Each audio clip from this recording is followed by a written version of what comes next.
Bonjour à tous et bienvenue sur la chaîne Forstar. Donc on continue les épisodes de Road to CDF, on continue dans le rouge avec un bon gros leader BT14, lui aussi qui va bien taper comme il faut, donc Jiren.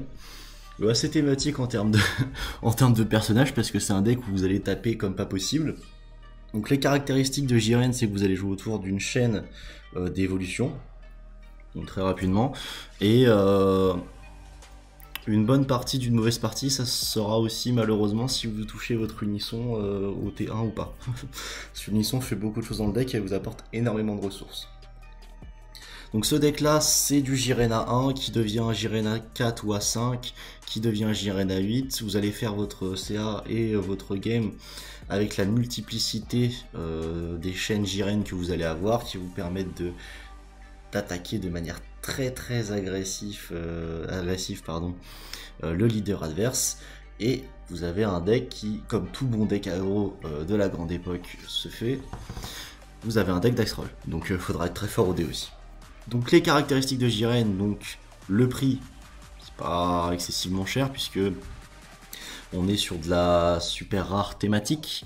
Donc globalement, les seules cartes qui cotent un peu, à part la SCRK que je mets absolument partout, les cartes qui cotent un peu, ça va être le Jiren A8, donc il sera pas très cher parce qu'il est jouable que dans Jiren. Le Topo 1 est jouable que dans Jiren, et en plus il est print en SR et en SPR. Donc du coup ça baisse le prix puisqu'il y a deux fois plus de chances de... Enfin, il n'y a pas exactement deux fois plus de chances, mais il y a plus de chances de l'avoir dans les BT. Le Yamcha SR a été reprint dans un starter pack rouge, donc il vaut plus rien. Vous avez vraiment un deck qui est vraiment top budget, tout droit. Donc ça demande... C'est peut-être moi je trouve que... Comme c'est pas trop linéaire et qu'il y a plus de choix à faire que dans Gohan U7, même si ça reste quand même un deck fonce tête baissée, il est peut-être moins facile. C'est-à-dire qu'il y a plus de situations où tu vas faire un play qui est un misplay ou qui n'est pas opti, du coup tu vas perdre de la ressource et tu vas perdre une partie là-dessus. Par rapport à Gohan. Gohan c'est comboté draw, ça reste facile. Là oui tu peux te disperser et un bon joueur d'un mauvais joueur va moins avoir de chance de gagner. Mais ça reste un deck facile à prendre en main et globalement si tu te concentres de taper, tu vas quand même passer une bonne partie et t'amuser. C'est le principal aussi pour un des decks à faible budget. En termes d'engine, j'ai mis 3. Je le trouve très fort, c'est très agressif. Je trouve malheureusement que c'est pas forcément l'engine qui fait défaut au deck, mais peut-être le leader. Le leader qui laisse peut-être pas assez de place des free slots, il y en a très peu. Et peut-être aussi le leader qui n'est pas assez... Le leader a un effet très fort qui est de gagner de la puissance lorsqu'il y a de l'évolution éveillée, mais je trouve que le leader peut-être aurait pu avoir des effets un peu plus polyvalents qui auraient permis au deck d'être un peu plus fort. Je trouve que c'est peut-être le leader qui fait reculer un peu la capacité d'engine du deck. Après, c'est que mon avis. En termes de skill cap, vous en avez pas trop besoin, vous pouvez... Vraiment c'est encore un deck quasi friendly, vous pouvez foncer, si vous tapez, vous allez quand même passer une bonne game de 90% du temps. Ça risque d'être plus compliqué face à un gros deck contrôle comme Soul Striker par exemple, ou Gohan Icarius, voilà, même en mono jaune, Gohan Icarius, ou encore en bleu rouge mais raté. Ça peut être plus compliqué, mais allez-y, hein. Vous pouvez vous faire plaisir avec ce deck là, ça ne demande pas non plus, vous n'avez pas une grosse prise en main, et vous n'avez pas beaucoup d'effets à connaître dans le deck pour pouvoir jouer.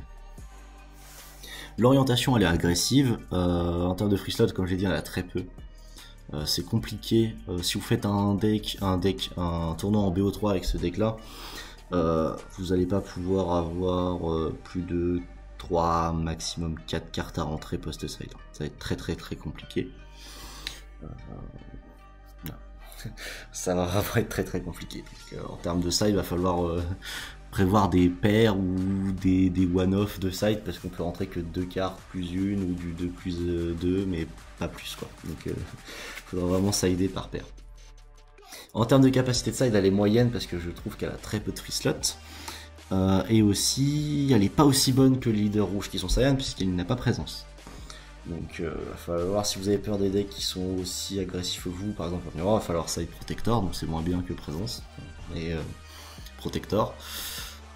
Et il y a moins de place, donc du coup, ouais, ça draw moins. Jiren, ça draw pas mal, mais du Jiren, quoi. Donc pour toucher son side, c'est plus compliqué. En termes de métacall, pour ce qui est le bleu, je trouve ça joue vraiment au dé, parce que, bah, quand vous perdez au dé, vous pouvez prendre Heroic Prospect qui est un calvaire pour ce deck là, un vrai calvaire. Vous pouvez vous faire CP Trunks, votre Evolve à 8, donc c'est chiant. Après, avec la multiplicité des chaînes, vous pouvez en un tour dégommer un parasitique, et ça c'est marrant, ça c'est très fun ça par contre. Ça c'est vraiment le plaisir, hein, je vous le conseille. Contre le jaune, c'est compliqué. Le jaune a de très bonnes réponses, il a Final Flash, il a Giant Ball, il a Zamasu, même raté. Le jaune ça va pas être votre match-up préféré, le jaune c'est pas grandement le match-up préféré du rouge en ce moment. Oui, c'est pas du tout son match-up préféré. Contre le vert, il a un bon match-up, je trouve, puisque bah, le Jiren à 8 passe au travers du CP Freezer. Le Jiren à 5, bah, si ton adversaire fait CP Freezer, tu peux prendre un PV et il bouge pas. Donc c'est quand même assez fort. On a des très bonnes réponses CP Freezer. Pour ce qui est des réponses à dormante, tu peux faire des évolutions, ça te fait du CA, tu gères un peu du board, il y en a un qui met moins 10. Le promo permet tuto, l'autre permet d'ajouter plus 1000 de puissance, mais bon, un peu osef. Et après, du coup, vous buffez votre leader, vous tapez leader, même sous dormant, bah, le leader de base, il va être à 20 000, 25 000, donc bonne chance pour défendre. Et contre le noir, je trouve qu'il a un bon match-up parce qu'il peut s'avérer peut-être un peu plus aggro que le noir. Après, comme je l'ai dit, c'est pour ça qu'il est un peu vulnérable et que j'ai mis élevé, c'est parce que bah, c'est un déclinaire, ça reste de l'évolve. Donc Mechikabura, voilà. Et son boss monster, le Jiren, qui est quand même très très fort. Donc quand vous posez le Jiren à 8, quand vous gagnez au dé, c'est trop fort parce que l'adversaire a avec 2 énergies. Mais après, si vous faites T3, donc coup T3, l'adversaire peut défendre, je pense, ce genre de carte. Là où T2, il va pleurer. Et ben s'il trouve un moyen de le remove pendant votre tour après, bah, vous perdez en termes de ressources quelque chose d'important. Voilà, donc c'est quand même, je trouve, une bonne présentation du deck. Après, je vais m'expliquer peut-être sur certains ratios de la decklist en fin de vidéo, mais là, on va se consacrer aux cartes vraiment motrices du deck. Donc dans un premier temps, évidemment, qui dit moteur dit leader. Donc ces effets, je vous laisse faire pause si vous voulez bien lire les effets. Je vais les expliquer que partiellement. Donc il y a l'effet de Spirit Boost qui est assez intéressant, donc vous enlevez un marqueur à topo. Je vais expliquer après les effets de topo. Et vous pouvez faire une evolve pendant tour adverse. Donc comme je l'ai dit, ils ont tous eu un effet d'evolve quand ils viennent. Donc il y en a un, le promo c'est juste tuto, mais il y en a un qui met moins 10 000, un qui met plus 1000 à une carte. Donc vous pouvez choisir le leader. Donc plus 1000 en défense, c'est un Senzu. C'est assez intéressant. Surtout qu'à chaque fois, à part la promo, tous les Jiren font un CA de neutre. Donc quand ils viennent, tu pioches 1. Le promo, tu fais un CA de moins 1. Mais tu choisis la carte que tu prends sur un top 7. Il faut qu'il soit U11, mais des fois, quand tu veux avoir ta SR absolument, tu préfères avoir une SR et faire du moins 1 de CA que de piocher une carte, et au final, c'est pas celle qu'il te faut, en termes de ressources. Donc comme je l'ai dit, moi, son auto préféré que j'ai, c'est vraiment son auto éveillé. À chaque fois que tu vas faire une évolution, quand tu es éveillé, il va gagner plus 5 jusqu'à un maximum de 2. Donc ça, c'est vraiment très fort, donc faites pas les kikus. Faites pas les kikus à commencer des évolves pour votre tour d'éveil en face non éveillé, vous allez perdre de la ressource inutilement. Voilà. Essayez d'utiliser vite une énergie et après directement tu passes en face éveillé et bim, tu t'augmentes de la puissance. Pourquoi s'en priver? Alors qu'il y a très peu de situations de séquencing où le play n'appelle pas à ça. Effet intéressant aussi non éveillé, c'est que c'est une activation principale, donc vous avez un T0, donc c'est assez cool, vous prenez un PV, vous faites le top 7 et vous jouez un U11 en inertie. Donc il y a des Jiren, il y a aussi un Kunchi, il y a un Zoirei que j'aime pas trop, donc je l'ai pas mis du tout dans la DL. Le Kunchi je l'aime moyen aussi, mais il est intéressant, il donne barrière Jiren à 1, piocher 1. C'est que des bonnes cartes, donc éveil à 4 PV, des tapes 1 pioche 1, tout ce qu'il y a de plus classique. Ensuite l'unisson, donc comme je l'ai dit, c'est le genre de carte qui peut vraiment définir votre partie. Est-ce que vous avez votre unisson T1 ou pas? Donc qu'est-ce qui fait cet unisson? Donc quand vous le jouez pour 1, vous faites le plus 1, à la fin du tour vous allez jouer un U11 depuis votre main, rouge, vous allez le mettre en inertie, et vous allez piocher 1, par les effets de tous vos rouges U11. Donc c'est assez fort, parce que vous ne faites pas du C1 négatif. Donc en plus c'est une carte de combat rouge avec un coup d'énergie de 1, donc ça peut être n'importe quelle carte, mais globalement, dans le jeu, à part pour Jiren où tu vas pouvoir faire des évolutions directement en utilisant l'effet Spirit Boost du leader, il n'y a pas d'intérêt de mettre des cartes à 1 rouge en inertie parce qu'elles vont juste se faire dégommer et c'est chiant. Voilà, surtout qu'elles font pas tous du CA neutre. Donc auto-cas c'est intéressant, donc quand tu évolues sur une carte, cette carte elle gagne plus 5000 jusqu'à la fin du tour, donc elle a 10 000, donc pendant ton tour globalement c'est une mission qui a 5000 mais elle va à 10 000, donc mon EV à pouvoir taper. Et en défense, le fait que directement sur la première attaque ton leader tu fasses Spirit Boost 1, tu enlèves un marqueur donc il passe de 2 à 1. Tu fais l'évolve, donc sur son auto il repasse de 1 à 2, donc du coup il perd pas de marqueur, et il passe à 10 000 de puissance, ça évite de se faire gérer par tout et n'importe quoi en termes de T1. Donc c'est assez fort. J'aime plutôt bien le truc, surtout que si tu... Après ce sera pas T1 mais sur T2 si tu payes 1 du coup avec le Jiren à 5 rare tu peux lui donner plus 1000, donc du coup il a 11 000, donc en défense c'est comme s'il avait 15 000, ça c'est intéressant. C'est une très bonne carte, ça va vraiment définir votre T1 parce qu'en termes de début de partie, ce qui va mettre une grosse pression, c'est d'avoir énormément de chaînes à 15 000 pour pouvoir mettre du réplique à 19 000 et tout. Donc si vous l'avez en début de partie, et ben vous augmentez votre nombre de Jiren et c'est quand même assez cool. Ensuite, ce qui va avec l'unisson, donc ça va être les petites chaînes de Jiren. Donc là aussi, bon, c'est plus pour les autres de mettre pause pour les effets parce que là, globalement, leurs effets, c'est je fais du CA de 1, voilà. Voilà, trop fort. Donc moi, j'aime bien le Jiren de la DB01 parce qu'il a barrière et qui pioche 1. Et moi, je préfère avoir un Jiren. Moi, c'est pour ça que je mets pas Kunchi parce que je préfère toujours avoir un Jiren qu'un Kunchi parce que directement, je peux faire des évolutions. J'en suis très content. Donc, le Vengeur, c'est du pioche 1 et il a son effet que j'adore. Vraiment, j'adore, lui, il est vraiment très important en mid late game en termes de recovery. C'est que quand il est dans ta drop, tu le warp, tu défausses une carte de ta main et tu vas chercher un Jiren qui a un coût de 5 ou moins. Donc tu vas chercher n'importe quel Jiren évolutif de 4 ou 5 intermédiaire avant celui à 8. Donc en termes de recover, il est vraiment insane parce qu'il va te permettre de vraiment refaire une chaîne même si tu es à poil dans ta main. Et ça c'est très fort. J'aime bien le Jiren soif de pouvoir en début de partie parce que lui quand tu le tuto sur le top 7 du leader parce que t'as pas ton unisson en main de départ, t'es content parce que du coup tu vas faire top 5 et tu peux tutoriser ton unisson 1 sur le top 5 ou un Jiren. Donc t'es content aussi de ça, cette carte là T2 t'es content d'avoir sur l'effet leader aussi quand t'as gagné au dé et que t'as pas le SR en main. Souvent si tu fais lui plus le promo qui fait top 7 en U11, c'est pour ça que je joue 3 SR au lieu de 4 parce que normalement là si sur un tuto bon c'est en 2 fois donc c'est pas vraiment un tuto top 12 mais sur 12 cartes que tu regardes dans ton deck en 2 fois si tu trouves pas ton Jiren SR là c'est compliqué. Après je mets le Kunchi quand même parce que c'est une carte qui est assez intéressante, hein, c'est du piochin aussi donc ça est cool et ça met barrière à tes Jiren. Voilà, c'est une carte à considérer, c'est une bonne carte. Et petit point rolling, c'est important si vous tombez face à un Gogeta, si vous faites votre Spirit Boost 1 et que vous jouez un Jiren par-dessus un Jiren en inertie, pendant que vous avez pris directement le Gogeta promo, vous allez payer votre Spirit Boost 1 et au final ça va pas se résoudre parce que l'auto du Gogeta se résout avant et il va warper la battle. C'est pas la folie quoi, si vous voulez protéger votre battle, donc faites attention, voilà. Petit point rolling, ça je le sais parce que je joue Gogeta, donc voilà, j'en suis au courant. Donc on va directement passer à la deuxième étage de la fusée, donc tous les Jiren évolutifs avant le gros boss monster.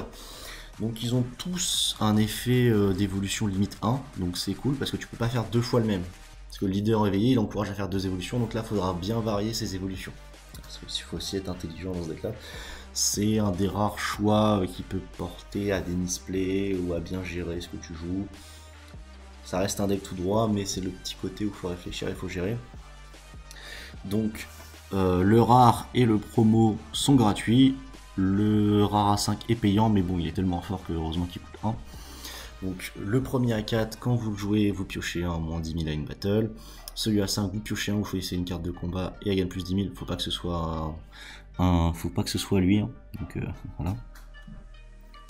Après, si vous donnez plus 1000 à un autre Jiren à 5 qui est déjà là, l'autre Jiren à 5 il a 20 000, donc ça c'est cool. Hein. Et le promo il fait pas de CA comme j'ai dit mais vous choisissez donc ça peut être très intéressant. Moi je joue quand même les unissons, les super combos Raditz plutôt que les cocottes parce que les cocottes sont tutorisables avec celui à 5 donc c'est assez intéressant. Mais en fait souvent quand tu poses celui à 5 tu veux chercher SR Donc peu importe d'avoir Cocotte ou Raditz c'est mieux parce que c'est un deck qui pioche pas beaucoup Jiren et du coup t'es content de remettre tes briques sous le deck et d'avancer plus de dans ton deck pour avoir autre chose que des Jiren parce que souvent tu vas toucher que des Jiren au début de partie et c'est chiant. Donc c'est des cartes très fortes, comme j'ai dit la multiplicité des chaînes ça vous permet de taper plusieurs fois à 15 000, celui à 19 000 qui tape 2 fois c'est très fort, vous allez pouvoir très vite comme je l'ai dit gérer un unisson parasitique ou ce genre de choses et ça c'est intéressant. Voilà.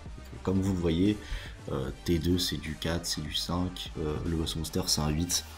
Vous êtes sensible à Heroic Prospect, vous êtes sensible à l'unisson jaune Vegeta, malheureusement. C'est une des faiblesses du deck, on peut pas tout avoir. Et enfin, avant de faire un bon gros récap de la decklist, la présentation du boss monster. Donc cette carte, l'artwork est grave stylé. J'adore la carte, elle est vraiment très forte. Comme j'ai dit, c'est un deck dice roll. Voilà. Quand vous avez 3 sources d'énergie, vous faites une Exevol de cette carte, donc elle a une fois par tour. Vous pouvez la faire. Les autres, c'est les tâches inférieures à la fusée, c'est l'auto d'arrivée en évolution qui est une fois par tour. Donc vous pouvez faire évoluer 2 fois la même, mais la deuxième n'aura pas d'effet, donc c'est un peu con. Celle-là, vous pouvez faire qu'une fois l'évolution, même sans effet, même sans auto, qu'une fois parce que c'est trop fort. Donc vous avez un bonhomme qui, quand il arrive, il met moins 35 000 à une carte en iran barrière, donc voilà, ça fait plaisir. Donc ça clean un peu le board déjà. Déjà le mec va se taper un gros ton qui va taper 2 fois, et en plus tu lui gères un peu de board, histoire de bien rajouter de la ressource oppressante. Donc 35 000 double frappe, ressenti dû à l'attaque. Et son activation principale, voilà, ce qu'on va un peu teaser, c'est vous placez une carte se trouvant sous cette carte dans votre zone de dispersion. Donc souvent il y en a minimum 2, vous pouvez en avoir jusqu'à 3. Si vous faites Jiren drop 1, Jiren drop 4, Jiren drop 5 rare. Donc vous prenez une de ces cartes qui est en dessous, vous la mettez sous le deck. Donc l'idéal c'est si vous avez le Jiren A1 qui a un effet dans la drop, mettez directement celui-ci. Vous remettez cette carte en mode action et votre leader gagne plus 5000. Donc si vous avez fait 2 évolutions ce tour-ci et que vous faites ça, votre leader il va taper une fois à 30 000. C'est très très bon. Donc cette carte là met vraiment une giga pression. Comme j'ai dit, c'est un deck dice roll parce que quand vous gagnez au dé, votre adversaire sur son T2, c'est soit il fait rien du T2 et il se prépare à défendre ce gros ton, soit il fait un truc au T2 et il se fait éclater la gueule, il n'y a pas d'autre mot. Il se prend des grosses patates de Jiren. Donc pour finir, on va faire un petit récapitulatif bien sympathique de la decklist. Donc j'ai beaucoup moins, ça sera pas une vidéo très très longue parce qu'il n'y a pas une masse de choses à dire sur ce deck là, parce qu'il est assez vraiment tout droit. Et en fait, même sur vos mauvais match-up, en fait ce deck là vous faites vos évolutions, vous foncez et ça passe ou ça passe pas. Donc l'explication de certaines cartes, donc en termes de compte j'ai mis 2 vers l'entrée parce que des fois c'est vraiment une carte qui peut vous sauver dans le rouge. Suivant le deck, par exemple en miroir. Quand l'autre il met son gros monster, bah non. Voilà. Vous allez mettre Testing the Opposition parce que vous n'allez pas avoir beaucoup d'énergie à utiliser, donc c'est très intéressant de le faire. C'est le meilleur contre quand vraiment vous avez un deck qui utilise qui a peu d'énergie disponible en défense. Malheureusement vous allez maxer le nombre de Jiren, donc vous allez mettre 10 Jiren T1, parce que moi je choisis de pas mettre de Kunchi. Vous allez mettre entre 10 et 11 Jiren T1 ou Univers 7 T1 pour résoudre l'effet de votre unisson et l'effet de votre leader. En termes de super combo, j'ai mis Raditz parce que je l'ai expliqué. Je mets 3 Yamcha parce que vous allez vouloir toujours mulligan au maximum pour avoir votre unisson à 1. Et votre unisson à 1, il va très vite monter en marqueur. Donc, du coup, très vite monter en marqueur, vous allez avoir un accès très rapide à Yamcha et assez, je dirais pas permanent, mais dans une mesure importante dans la partie. En espace-temps, c'est soit vous mettez 2 Bardock réplique pour être sûr d'en toucher un. Moi j'aime bien varier un peu le play, j'aime bien le fait de mettre un petit Bardock à 4. Parce que le problème de quand tu mets un Bardock réplique, c'est que j'ai un peu l'impression quand t'en mets 2, c'est que tu vas faire qu'un espace-temps dans ta partie, ça va être le Bardock réplique que tu vas faire.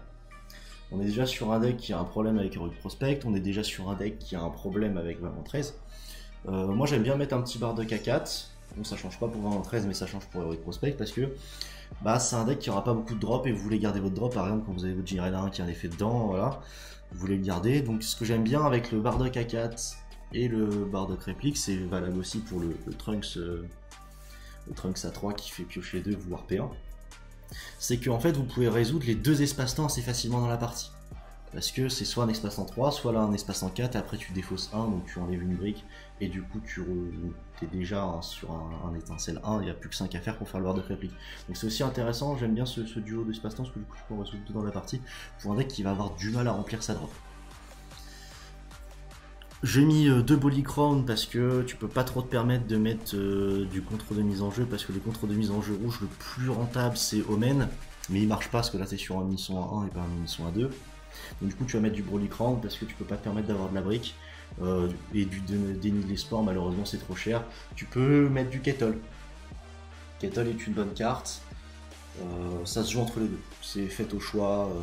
Mais je trouve que tu peux pas te passer dans le Jiren de mettre quelque chose qui te permet de soit regarder la main et de gérer le Heroic Prospect, ou le topo.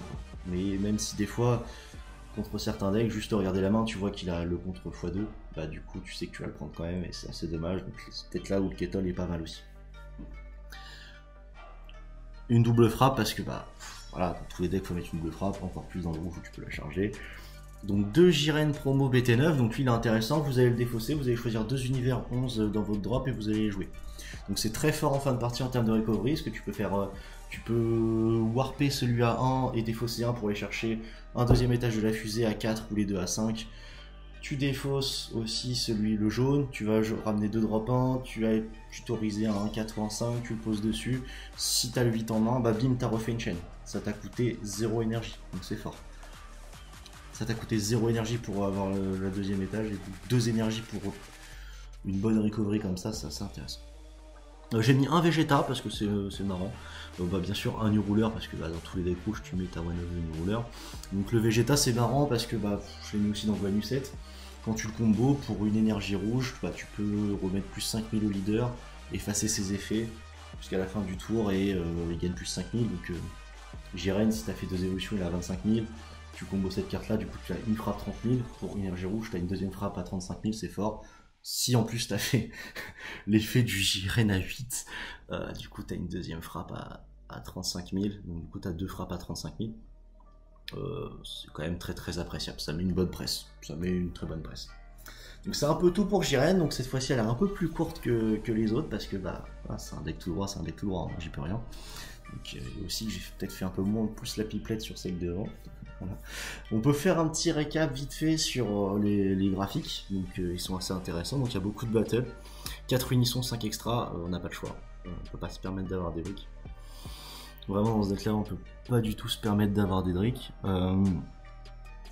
En termes de cartes à convoter, sur du 1000, on en a 5, donc on a la double frappe, la mythique, le Jiren à 8, voilà, depuis très peu de temps, souvent les boss monsters, ils avaient 0,5000, le Jiren, on passe à l'ancienne, dès que t'as un boss monster, t'as un 10 000 de combo, c'est faire quand même.